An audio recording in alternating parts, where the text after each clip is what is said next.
Nak saya ajar kepada anda bagaimana nak setting handphone anda untuk anda tahu ada scammer sedang mematikan anda. Sharekan video ini, kongsikan video ini kepada seluruh rakyat Malaysia agar kita boleh bantu mereka untuk menjadi pengguna digital yang bijak, belajar tentang keselamatan digital. Assalamualaikum, salam sejahtera seluruh rakyat Malaysia. Ada scammer ataupun hacker dalam handphone anda yang sedang memerhatikan anda atau mencuri data anda, dan yang lebih menakutkan, dia boleh curi duit dalam akaun anda. Saya ajar anda beberapa tips bagaimana anda nak tahu. Pertama, anda lihat di bahagian atas handphone anda tu, jika ada lampu merah bulat kecil dan hijau atas handphone anda, itu merupakan tanda ada scammer atau hacker yang sedang rekodkan apa-apa kegiatan aktiviti anda, ataupun dia sedang mendengar apa yang anda cakap, melihat apa yang anda lihat.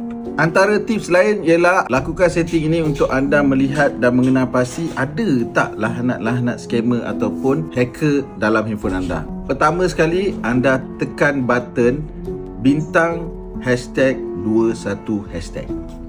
Apabila anda dah tekan button itu, akan keluar dekat situ beberapa macam laporan ringkas lah. Anda boleh nampak ada banyak perkataan disable. Kalau keluar semua disable, selamat. Tapi kalau ada keluar enable, itu tak selamat. Dan apa yang anda harus lakukan ialah anda kena lakukan setting yang kedua. Setting kedua ni adalah antara setting yang anda boleh guna untuk pastikan handphone anda dalam keadaan selamat. Semua orang risau kan? Okey, anda tekan button ##002#. Selepas anda tekan button ini, anda akan nampak laporan yang dikeluarkan atau mesej yang keluar kat situ, fail ataupun sukses. Untuk handphone yang selamat, dia akan keluar fail.